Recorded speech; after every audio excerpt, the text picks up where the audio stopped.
Ladies and gentlemen, esteemed students, today, I will discuss my most famous work, the Meditations on First Philosophy. This influential work, published in 1641, serves as a foundation for establishing certain knowledge and explores a wide range of philosophical questions, including those concerning knowledge, the self, the mind-body relationship, substance, perception, ideas, the existence of God, and more. Let us delve into the key ideas and arguments presented in this work. Meditation 1. Skepticism and the Method of Doubt. In the first meditation, I reflect on the prevalence of false beliefs in my own life. I realize that in order to establish a body of knowledge that holds the same certainty as mathematical truths, I must develop a strategy to eliminate false beliefs and ensure the discovery of truth. To achieve this, I adopt a method of doubt, where I question any belief that could be false or that I could potentially be mistaken about. I recognize that our senses can be deceptive, as they have deceived me before. Therefore, I reject sensory-based beliefs, considering that if a source of knowledge can be deceptive even once, it could always be deceptive. I extend this doubt further by contemplating the possibility that I could be dreaming, where many of my beliefs would be false, making it challenging to discern between dreams and reality. Additionally, I acknowledge that even beliefs that seem clearly true to me could be subject to doubt. For instance, the belief that bachelors are unmarried could potentially be deceptive or illusory. I contemplate the idea that an evil genius or even a deceiving God could be manipulating my thoughts and leading me astray. Thus, I decide to doubt even these seemingly certain beliefs. As I apply the method of doubt, I am tempted to doubt all knowledge and question the possibility of acquiring knowledge altogether. Meditation 2. The Essence of the Human Mind. In the second meditation, I experience an epistemological breakthrough. I realize that there is one belief that cannot be doubted. It is the belief in my own existence. The famous phrase, Cogito, Ergo sum, or I think, therefore I am, captures this insight. I recognize that as long as I am engaged in the process of thinking, my existence is undeniable. Even in dreams or under the influence of an evil genius, the fact that I am thinking serves as proof of my existence. Furthermore, I reflect on the nature of my existence. I understand that I can conceive of myself existing without a physical body, but I cannot conceive of myself existing without thought. From this, I deduce that my essence lies in being a thinking thing, a mind. This leads me to the conclusion that I am essentially a mind, distinct from the physical body. The cogito, being an immediate and self-evident truth, escapes the net of doubt cast in the first meditation. I can clearly perceive my own thoughts and recognize myself as a single entity that endures over time. Meditation 3.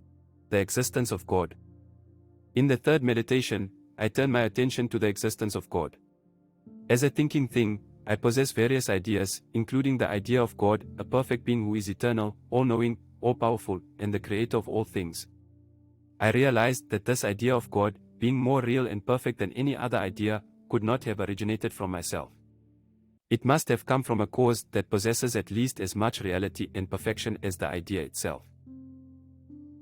Therefore, I conclude that the cause of this idea of God must be God himself. This leads me to argue for the existence of God based on the principle that the cause must possess at least as much reality as its effect. Since the idea of God represents immense reality and perfection, it can only be caused by God's existence. At this point, an objection arises: what if God is a deceiver who could manipulate my thoughts and lead me into false beliefs? To address this, I recognize that an all-good being would not deceive or allow deception on such a grand scale. Moreover, I have already established that God exists, which further supports the trustworthiness of my clear and distinct perceptions. Meditation 4. The Source of Human Error. In the fourth meditation, I confront the problem of human error. While I have demonstrated that most of my beliefs are true, I acknowledge that errors in judgment still occur.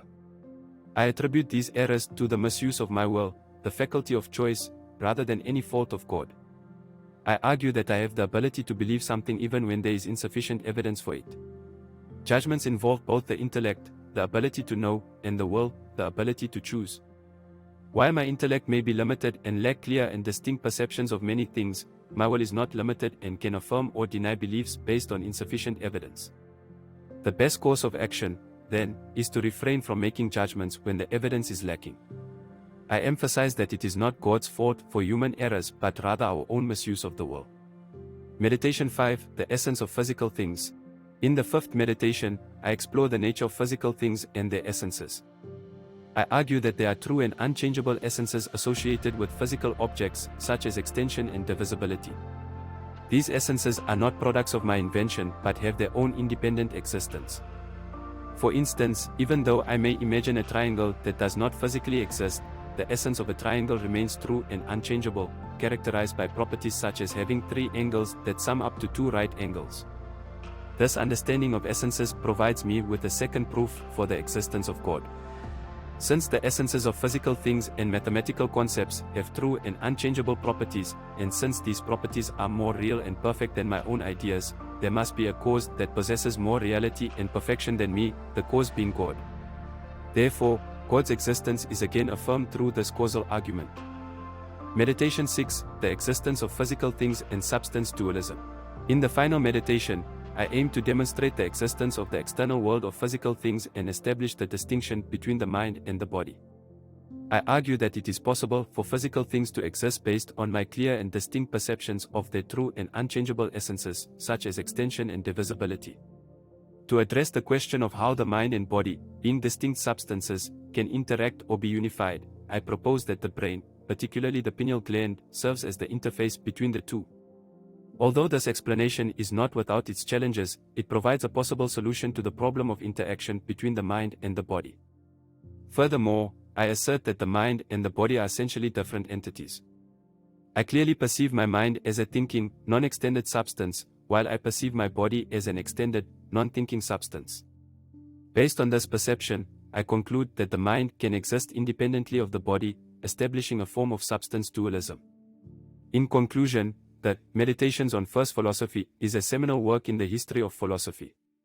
It lays the groundwork for establishing certain knowledge through the method of doubt, explores the nature of the self and the mind-body relationship, argues for the existence of God, and reflects on the essence of physical things. These meditations serve as a philosophical journey aimed at reaching foundational truths and providing a solid basis for the pursuit of knowledge. Thank you for your attention and thoughtful engagement with these ideas. I invite any further questions or reflections you may have. And remember, this is but one approach and many criticisms and objections arise as perhaps there can be no answers to the thoughts and ideas of my meditations.